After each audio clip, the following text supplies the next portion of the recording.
Manchurian tongue oil. Where did you get this? You can give a movie a bad review and they'll still be able to read that review and know that they would like to go see that movie. I said leave, Mr. Keating. Roger Ebert changed film criticism by speaking plainly. He trusted raw entertainment more than fancy art.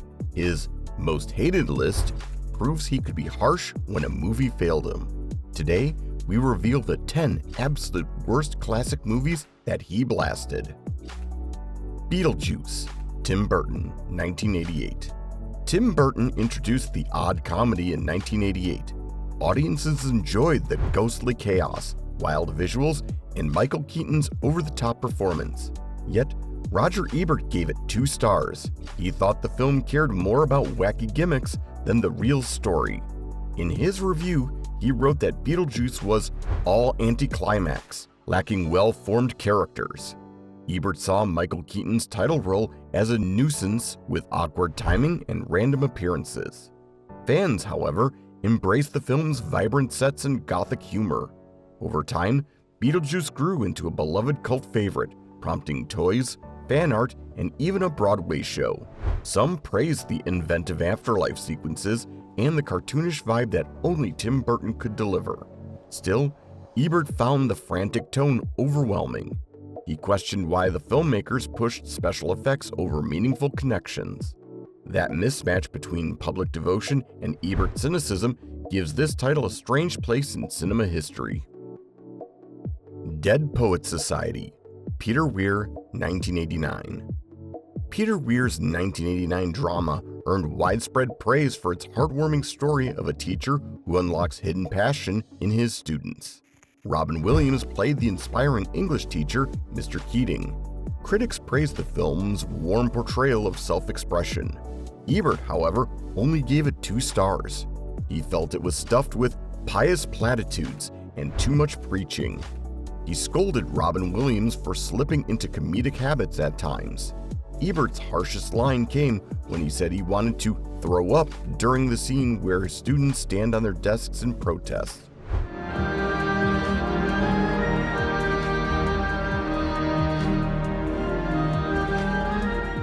Many viewers found that moment emotional. Ebert called it overwritten.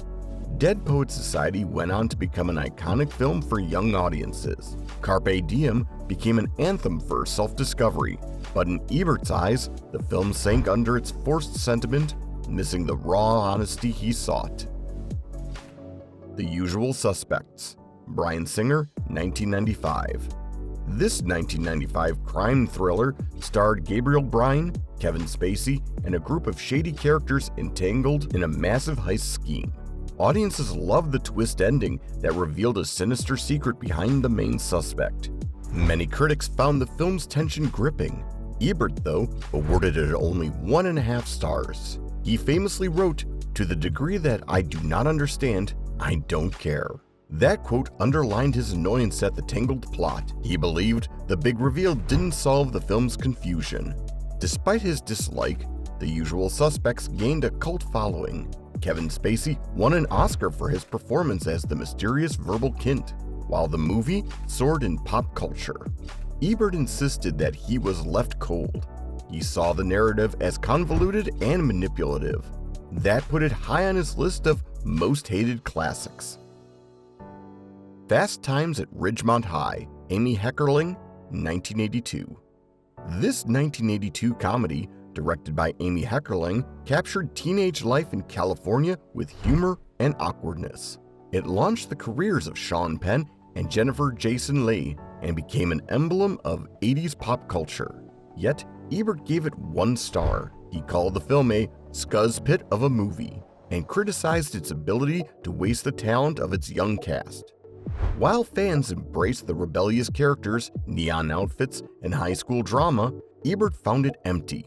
He felt the comedic situations lacked charm. The film's fans claimed it was a genuine snapshot of teenage experiences, including heartbreak and silliness. Ebert saw it as an embarrassing attempt at humor that never connected. Over the years, Fast Times at Ridgemont High was placed in the Library of Congress for its cultural importance. Still, Ebert's reviews stayed negative, and he found nothing worth cheering. A Clockwork Orange. Stanley Kubrick, 1971.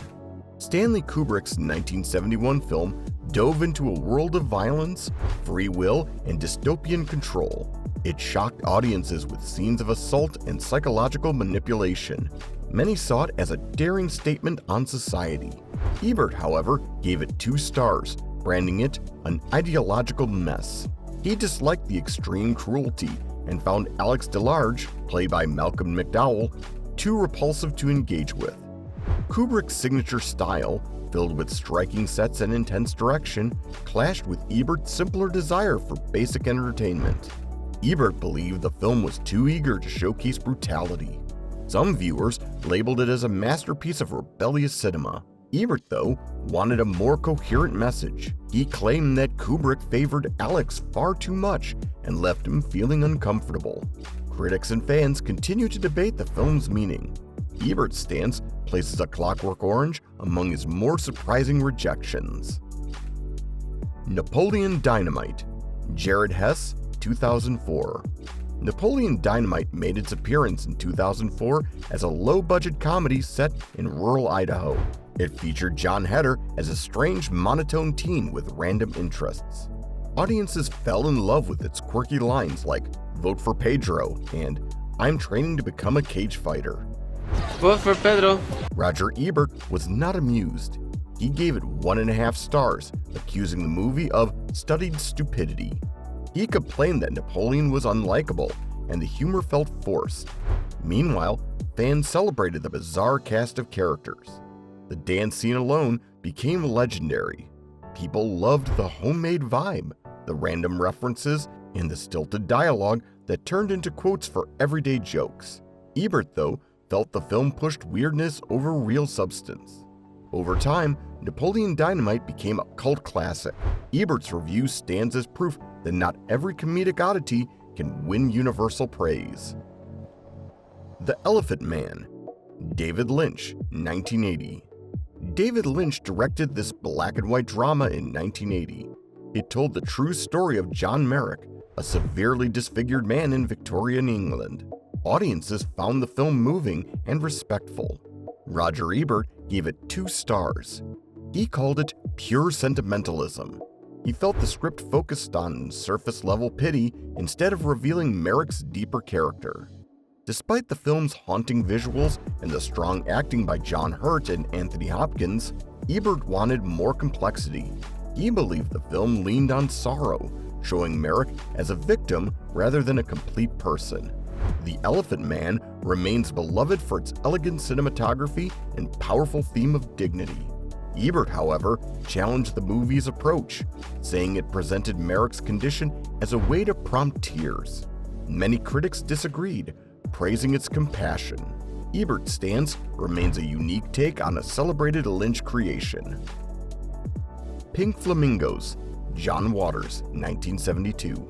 John Waters' 1972 classic is infamous for its offensive content. Pink Flamingos showcases explicit scenes of humiliation, including fake rape, bodily fluids, and all sorts of taboo images. It was an underground sensation, known for Star Divine's brazen performances. Ebert gave it no stars, feeling that it held no value beyond shock. He famously stated he would refuse to sit through it again if forced. The film's transgressive elements aim to stun audiences, pushing the boundaries of taste. Fans argue it shaped midnight cinema, opening doors for rebellious filmmakers to break rules. Ebert couldn't see beyond its extreme approach, yet Pink Flamingos remains a staple of John Waters' brand and an essential piece of cult film history. Even if many find it revolting, it stands out as a testament to fearless movie making that thrives on provocation. Fight Club. David Fincher, 1999. Fight Club opened in 1999 with Brad Pitt and Edward Norton leading the chaotic story about male rage and identity. It gained a loyal following thanks to its underground fights, edgy dialogue, and dark humor. Ebert, however, gave it 2 stars, calling it macho porn that replaced real intimacy with all-male violence. He acknowledged the film's stylish direction, but argued it glamorized aggression. Over the years, Fight Club has stirred debate on toxic masculinity and the emptiness of consumer culture. Many hail it as a cult masterpiece. Ebert saw it as an example of style overshadowing deeper truths. He believed the film made Tyler Durden too appealing for viewers to question his message.